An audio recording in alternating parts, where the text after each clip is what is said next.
It's Christmas 2024. I'm Chris, and this is the future of photography. The future of photography.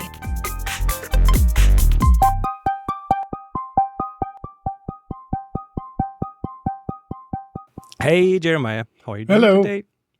We've released Adrian into the wild. The two of us. He has a family thing, but we're recording this a couple of weeks early. So, but Christmas is casting a really long shadow already. So it certainly is. This episode is coming out on Christmas Day, on the 25th. So enjoy it while you're eating and drinking. Yes, do. Last episode, Adrian and I did a little walk down the 2024 memory lane along our photography, and I thought it would be a good idea to get you in as well. So you have uploaded 10 photos. I have. We'll just bring them up, give us a short story about each of them. Let's just talk about them a little bit. No specific order. I'm just picking. Okay, no, random. the order is fine. These are all photographs. And this is, by the way, of course, a video episode. So everyone who is listening to this, please check them out. Apologies. Go to the YouTube channel. Link is in the show notes. And but there was no NVIDIA cards harmed during the taking of the following pictures. These are all actual photographs captured on film. You have to put that disclaimer on, right? Yes, I do. Yeah, especially me. So I think my work now is overwhelmingly AI, but still work in that photography. Anyway, this picture was done at a installation. I was wondering what that is, but looks like it's an installation. Yes. You're in. It's a Danish artist, Olaf. I can't pronounce his last name. Amazing. It's here in Los Angeles, and it's part of the PST exhibit put on by the Getty, which is the blending of art and science, and it's all through the entire state. There's tens and tens of maybe 50 or 40 institutions that are all approaching it differently. Anyway, this was at the Geffen. Here, these are very big pieces where you are actually walking inside a round mirror. And if you blow these up and look very, very carefully, you'll see that the subject in those is me taking a picture. And there we go. Photographed to 1,000. Of course, I converted it to black and white. The light coming in is the light from the skylight. From the top, which is kind of refracting. And so I just thought this is a beautiful abstraction of what I'm seeing, which is in a way an abstraction of the world told through reflections and light. Is that fog we're seeing, or it's not actual fog? It's the light falling on the mirrors into the it's kind of a little flare basically. And I just thought, it looks like fog in a city of the future, but it's actually just a reflection of me. It's a selfie, basically. And you cropped it in a way that it could be easily could be a movie frame. Yes, yeah. I'm quite enamored with that. This is at another museum. Well, okay. What I'm seeing is strange shapes, something bird-like with a beak and eyes and wings. Now, if you look closely at this picture, you will see that it is inside a transparent bubble, and something in the makeup of it makes me think that it's not actually there. That is sort of a projection. Something. Nope. No, this is a sculpture. This is taken at the Balloon Museum. Ah, okay. Everything you see is a version of an inflated thing. That kind of circular thing at the kind of right of the image, is actually, if you walk in front of it, you can look right into it, and it generates a tone. Each of them in different ways. I took my granddaughter there. It was absolutely magical. It was. We spent 3 hours there. There's so many amazing installations, and I have another image which gives you the That one. scale. Yes, these are gigantic inner tubes, but gigantic. Ah, tires. Okay. And you Okay. can see the scale. She's in the background They're there. hanging off of the ceiling. Yeah.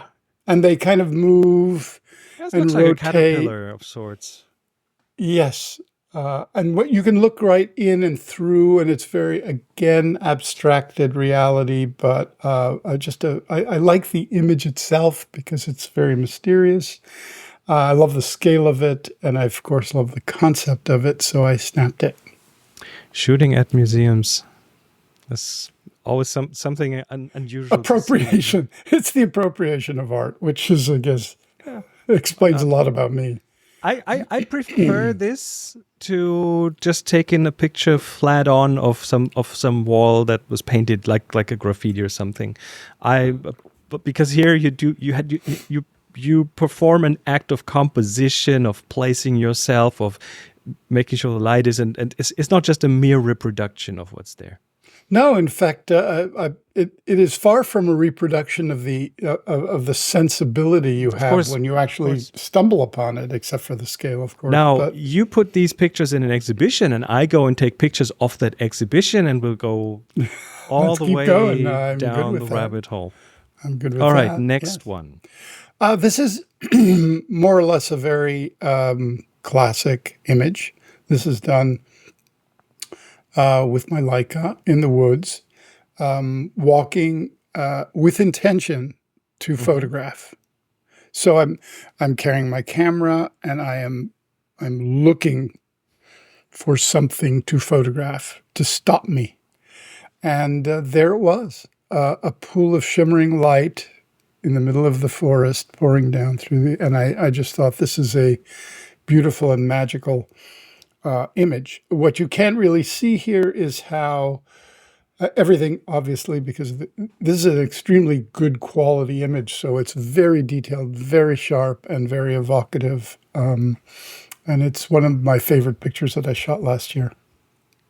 One thing that Monica and I, we used to take Sunday walks out in the forests, and one thing that a photo can never really convey is what the soundscape is there, because in some of the walks we do, we are in forests that are really beautiful, but they're right next to a big road or something. So you are in this serene setting, but the soundscape doesn't match it. Yeah, these like two pictures. The picture that comes after this also is a group of pictures that I shot in Big Sur. Here in Northern California, a place again that we've spent lots of time there. At one time we had a cabin there.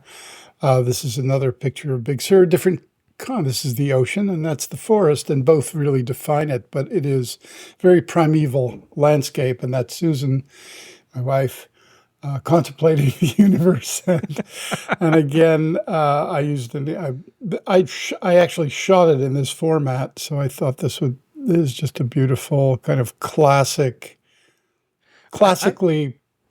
and framed. unusual for a picture of the sea, because you go more landscape than vertical, especially that crop, but it does something. Well, yeah, normally you would go wide and see how broad the ocean is, but I thought that this was very kind of, in a way, I don't want to say Bauhaus, but there's a kind of a formality of form, color, shape, all juxtaposed against each other. The kind of rigidity of the horizon, the color of the sea. Reduction in terms of like the color palette, 3 colors. The randomness of the rock, the boldness of the red and the sand. All of these things are working together in I think, a painterly way. And again, it's one of my faves that I've done, always in Big Sur. I'm inspired constantly. Next up. A day in the life. just a snap of the dog. That's right. A snap of the dog looking at me like he's out, out in the sun, and he doesn't normally sleep out there.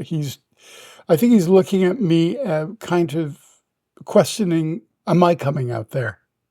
Am I going to keep him company? That's the thought that he is drilling into my head.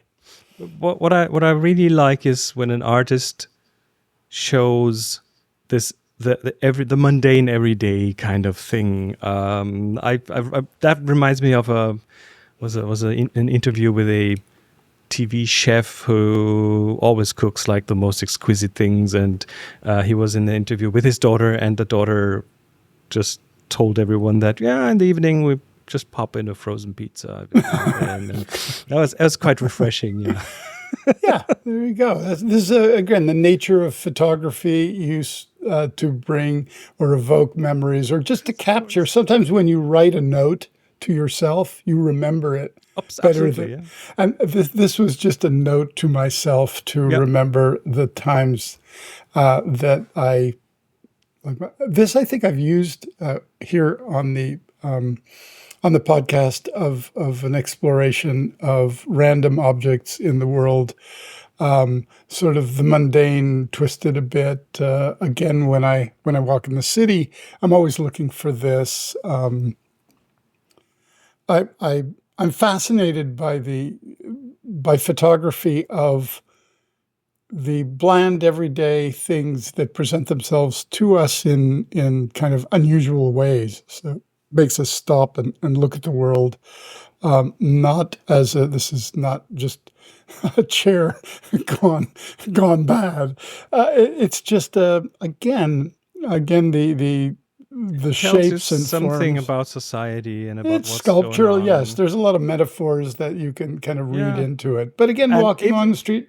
And even if you didn't mean that to be in there, everyone can put it in there if they want to. No, it's like, why did I stop and take this picture? I didn't stop and compose and spend an hour like really thinking this through. I just stopped for a moment, went, that's cool, boom, and then moved on. And but that shows your eye, because the way the shadows play with the shapes that they make. You have to leave out a lot to get the impact of what it is. And this is really as much about decomposition as it is about composition, which is, again, very important in photography, I think.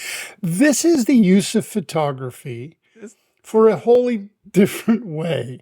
I've just stepped on my car in a massive underground parking lot, and knowing myself as I do, I thought I better photograph where I am, because I'll never find my car again. Because I'm kind of like just, absent-minded. I'll get out of the car, lock it, go into the elevator. I'll forget what floor I'm on. I'll forget, and then it's like I'll be going around clicking my beep, beep, listening for the beep. So this is the use of photography as a notebook and reminder. Classic. You have no idea how many of these kind of pictures I have in the actually since a while now. If you're an iPhone user, in the latest, I just looked into the Photos app, and lots of people criticize it. But then I found the utilities thing in there, and it now uses AI to split out different types of things. So you now have a category of duplicates, of favorites, and then of receipts, of handwriting, of illustrations, of QR codes, of documents, of maps. So it recognizes things and gives you a bit of but it doesn't have one for parking structures. Parking garages. This would be a good book to do. Just for assemble photographs of people's photography of their parking structures. I have plenty of those, so I could probably make several books going through and you never delete them. They're just there. They're just. I know. So again, on these choices, I just thought these are just the different uses of photography, right? Yeah. So there's one. This is like the chair, this one with the umbrella. Yes. Same thing. It's the end of my block. This is a bit funnier than the chair. I don't know why it's funnier.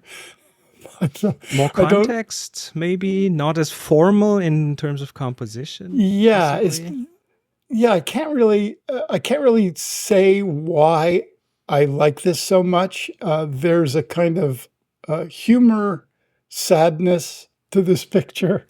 Um, I think when I look at the different, when I'm going to compare this to the chair photo, this one, I think there are more humorous ways for the umbrella to end up in that situation.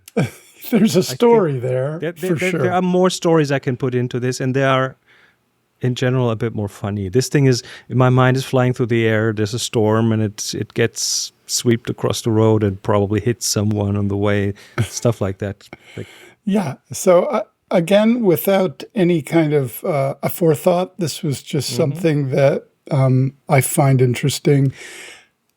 It's interesting because a couple of episodes I talked about this concept for a workshop that I'm working on, and one of the things is the mindfulness, is the attention to things, noticing these things. I bet a lot of people would walk just past it because who wants to It's focus on really fun to trash, look right? for Oh these yes, things, to yes. actually be proactive about one's approach. That So could be that that could be an exercise. You go out and for an afternoon with your camera and find lost yeah, lost property, whatever.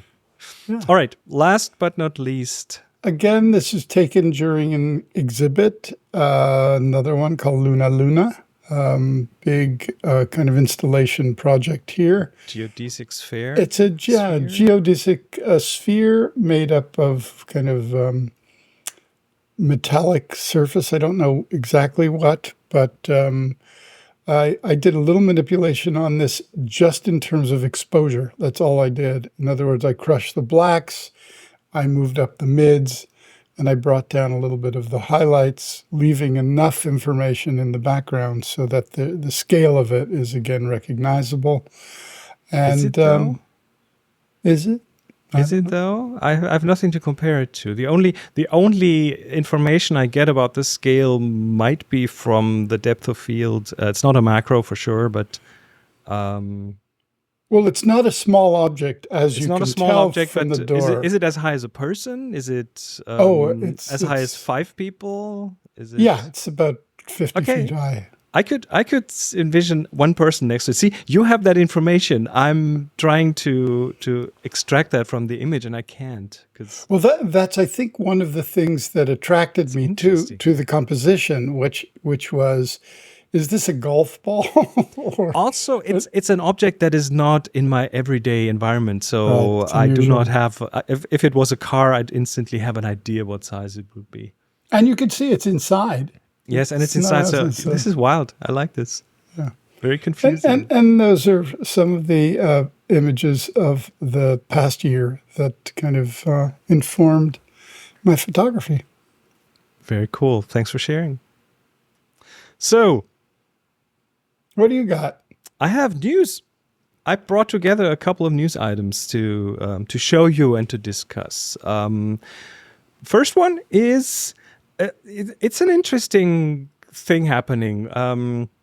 You are aware of these radio microphones. Rode started with a wireless Go, and then DJI brought out a remote microphone, and all YouTubers have these now. There are like 4, 5, 6 different ones at least. They come in a charging case with a receiver and 2 transmitters usually, and then you hook them up to your camera, and you have good sound.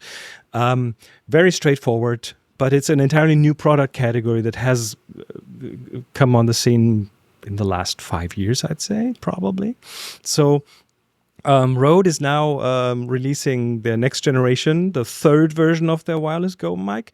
But the reason I'm bringing this up is because they have now added a new, just a few new features, sound-wise and so on. But then they have also added fashion into the thing, because these things now come in 2, 4, 6, 7, 14 different colors.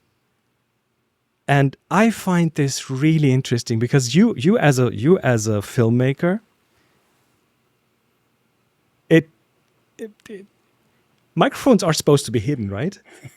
Well, that's funny you say that. because this category, I think, comes straight out of the influencer culture. Totally. And So, for the influencer culture, they want you to see that they're I recording with something. It's a brand. exactly. I can't Brand. exactly. I remember just years and years ago, the microphone is not supposed to be seen, and in a Hollywood movie, that is probably still the case. You try to hide these things because you don't want to break the fourth wall. With an influencer, for a few years now, they've had these tiny little microphones in their hands, or these things, not even like clipped to the collar, but in their hands, talking into these, and. They used to come in black and white, so like a wedding photographer could put a black one on the groom and a white one on the bride, and you wouldn't really notice it too much. But these things have become, I think, little fashion statements and status symbols. So Rode is riding that wave, and interestingly, these are not clip-on cases. The entire case is that color. So if you want a blue one and a red one, you have to buy a blue one and a red one. Again, That's an brand amazing identity. development. Brand identity, Totally. even to the tech that is very meta. So, Because the tech is now an integral part of the performance. yes, and people are always going, here's my gear. I use this camera, I use these And mics. and they define themselves through their gear. What you see, for example, in the gamer scene is really opulent microphones with built-in LEDs that go mystical red glow, and someone else might carry a Shure SM7B in their hand, which is not supposed to be handheld, but they use that way. So it's really an interesting use of tech. I find this, pretty. It's cool. I like it. It is. Okay.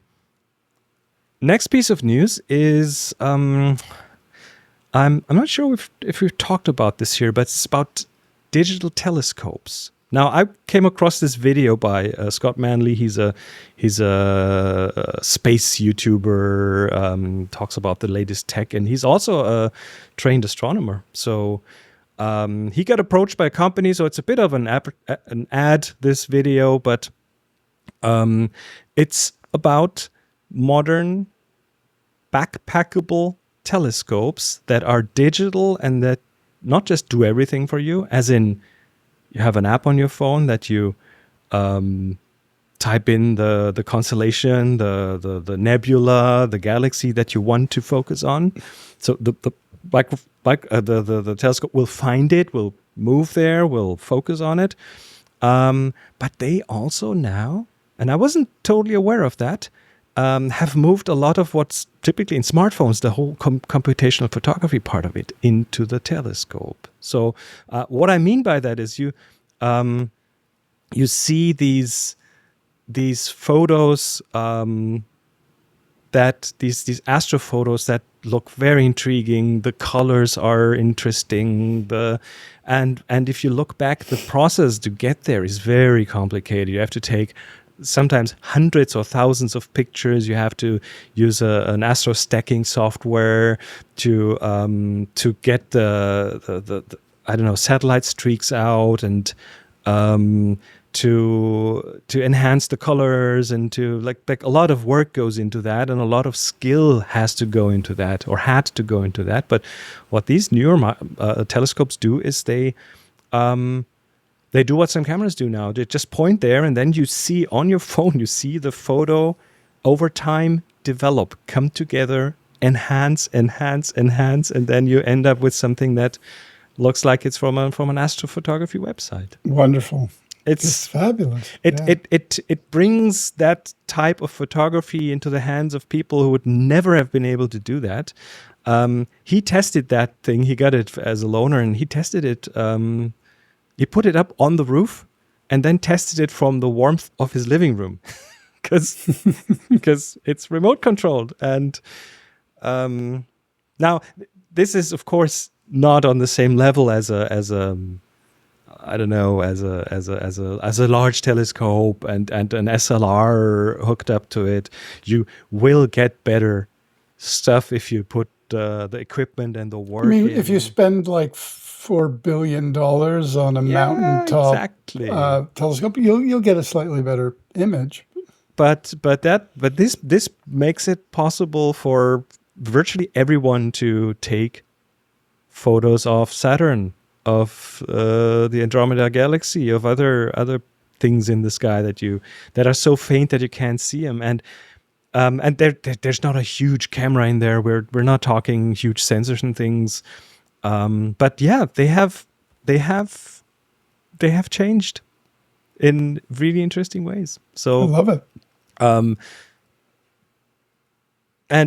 And also that capability has evolved over the last 5 to 10 years. We're looking at smartphones now that can take pictures of the starlit sky. Or a month ago, we had northern lights down here. They weren't strong. I could hardly see them with my eyes. I held my phone up to the horizon. It took a 3-second exposure, and there they were on the phone. My phone had better vision than I did, which, yeah. I think, we've talked often of the kind of things we'd like in a camera and what we expect that will end up in cameras, as whether it's AI or just sophisticated image processing or just intelligent searching, all of that stuff. But it's coming more and more. And I'll talk in a few weeks. I'm going to run through something called Peak 2, which is a AI version of I guess one could call it a search mechanism for your own libraries by type. And I know that Adrian had requested this, and I do believe there's something out there. I've been speaking with the developer, where I think they're in Estonia. And I haven't tried it yet, but I intend to. But again, that kind of intelligence that works in combination with your cameras and photography and libraries to integrate and make things a little clearer and easier to use or to find or to explore is something that will be very welcome over the next decade. All right. I'm looking forward to hearing about that. Third thing on the news, after that we go on to our picks of the week, is it's a leak, it's a rumor, but I'm pretty sure the way this sounds... Say rumors are true. It seems like it was intentionally leaked. It's about a camera that is supposed to be presented in the first quarter next year, and it's a camera by Fujifilm, the GFX 100 RF, which is a compact medium format camera, which sounds like a doesn't sound like it's possible, but so we're talking about 100 megapixel sensor in a package of 5.5 inches wide, 3.5 inches high, and 1.8 inches deep. Wow. Which is almost nothing. That's so it's basically a sensor attached to a lens. That's 14 centimeters by 8 centimeters by 4.5 centimeters, roughly. Again, it leaked. I don't know if that's the actual measurements, and the lenses will be much bigger. Now, it's not medium format as in film medium format. It is digital medium format. So compared to the full frame, it's I think it would be like a 0.8 crop. So yeah, it's like the Hasselblad. Massively bigger. Yeah, but it's along those lines. So the one controversial feature that has also leaked is the lack of a feature. There's no in-body image stabilization, and that makes it interesting because we are, and I think if it's not in there, it's probably because of the size, because compactness was more important. But 100 megapixel camera without stabilization in the body, that's a tough one, right? That is, it just feels like a feat of engineering.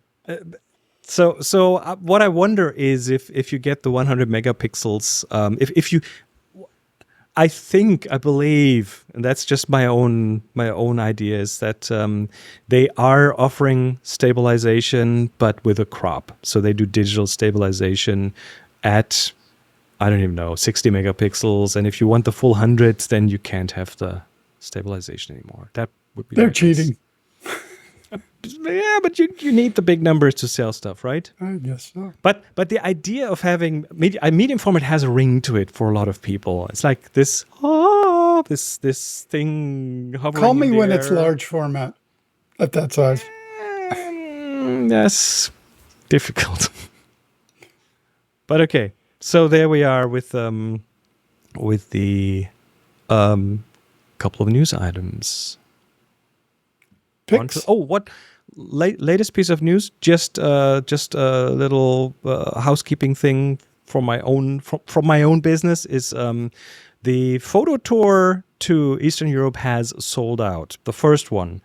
There's a second one, the reverse angle, so to speak, from Transylvania all the way through Budapest and Prague and Vienna up to Berlin, which still has seats. Just FYI, link is in the show notes. Okay. Our picks. What did you bring? Something that you will lust after. I'm just trying. my notes program just decided to die on me. I'm restarting it. Here's the link. Here we go. What on earth is this? Now, The medieval. do we know EP teenage series? engineering? Oh, absolutely. Oh no, is this teenage engineering? My Okay. my early Christmas present. Oh, you from got one Sue. of them. Hold on, hold it up again. I'm bringing you up in size here. The thing that looks like a pocket calculator, but is a music box. Quite a music box. Again, she gave it to me yesterday since I'm leaving town, and I couldn't wait. I don't know how she knew that I really wanted it. This is not the kind of thing I'd buy for myself because it's like, but it's, first of all, it's sophisticated. Explore it on their website. Teenage Engineering, for those who do not know, makes some of the most amazing and audio tools. And I want to say amazing in that they're not always the highest level of technology, though often they are, or the best samples, though often they are. But their design and integration with making stuff and using it and the tactile feel and the old school, and some of it is with humor. All the controls are in Latin or fake Latin. So reading the instruction book. Even the LED display is, the LED Yes. display looks like medieval type. Oh my Yes, God. and the sounds, all the integrated sounds are medieval instruments. Is There's that a the- special edition of the instrument? I Do they make one that is not medieval? And yes, that's- this is a version of their other mixer, which and it's is real. It's not a joke. It's not a joke. I have one here, so it is. It feels that it should be a joke, but it is not a joke. And if you kind of explore YouTube with some of the amazing music that some people are making, like medieval beats. Of course, medieval it's- hip hop. Yeah. Mm-hmm. It is. It's stuff that you haven't heard before. It was very unusual and really beautiful. And of course, you can adjust and change, but there's some of the There's a instruments. hurdy-gurdy in there and all sorts Yeah. of different. And there's like drums and things. crowd sounds and horse hoof sounds, and It's amazing. the echo version is called Dungeon. Instrumentalis Electronicum. Oh my God. I want one Anyway, so that's my bad. pick of the Oh. week. It's really, really. Hold on. Oops, sorry, that was too loud. I don't- I'm playing Yeah. a couple of samples here.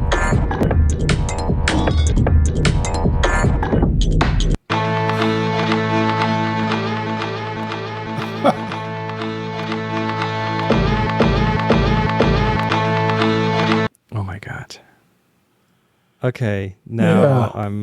I'm You're down a rabbit hole. okay. Let's move on to mine because we have a common shared interest, and that is 3D printing. Now, when you take photos of small objects, as in for a catalog or something, and you need this typical wide or seamless background. In a big studio, you'd have some cyclorama kind of thing. In your home, you'd probably use like a sheet of paper and just like here bend it and attach it to something with a, I don't know, with a sticker. Or you could let me bring this up. You could 3D print rails that you put a piece of paper into. So we're looking at a paper holder that makes a sheet of paper into a tiny little That's studio a background. terrific idea. And it's if you have a 3D printer that is printed in, I don't know, half an hour, and it is so useful. It is so amazing because it's such a creative use of things. Everyone has a sheet of paper. There's a copier or printer or something right next to you probably. Just steal a piece of paper from that, put it in these little rails, and you have your little studio. And what's great is different paper has different translucencies, so you can backlight it. You can do all sorts of things with that. And if it doesn't work for your paper, then you can modify it and make the channel a bit wider. And but I found this just today, and it's like, holy! Oh, that's good. I'm going to make one this for is sure. I'm next thing right after we finished, I'm going to start to print on that one just to have it, and then have it around. Doesn't take a lot of space, and you have your instant. Yeah, I sent you my last print, which I did. It's sort of an object, looks like a Sumerian tube with indentations of kind of strange foreign language. I built it in Meshi, and then it took a lot of different adjustments to get the right engraving in it. And I'm polishing it up, and I'm going to use it as a print roller on paper. The interesting thing is I did a lot of the infill 100%. So it has heft. It's hefty. It feels like metal. It's strong. And I'm excited about seeing the real world use of it. 3D printing is really such a rabbit hole, but such a satisfying rabbit hole. There's really so much that I have been able to do with that, especially with the more modern printers. They are fast enough. I mean, one of the things before we wrap up about 3D printing is it feels like when you got an early digital camera, and it took empowering, right? Yeah, and you took snaps, and it was only 380 kilobytes, but it was like, wow, look at that! It's instant, it's fabulous. The promise of a small desktop 3D printer that will use metal or really real world amazing materials, not just plastic. Yeah, that is coming on a desktop. Not talking about, they have these things and they use them in the space station, to print real tools and parts. But, for our little $200 printer and, $10 of plastic, we can make a bunch of stuff. But for me, it's the promise of what's coming with these things. I think, looking back at 2024, my entrance into 3D printing is probably one of the most exciting things of the year. Agreed. So, I owe my entrance to you because you're the one who tipped me. I raved about this. This bamboo, it's like, get it, it's on sale, it's amazing. Okay, by the time we were finished talking, it was on its way to me. But for the cost, it's just amazing. It's so cheap Yeah. to run. So both of us Yeah. will probably very quickly print that little Definitely. desktop cyclorama holder. All right. That was it for 2024. It's the last episode. Everyone have a great Christmas, great holidays, good start into the new year. We're out, and we'll See be you in back next year. 25. See you. Take care. Bye-bye. You've been listening to The Future of Photography. Join the discussion on our Discord, find the show notes and all episodes at thefutureofphotography.com, and subscribe wherever you listen to audio.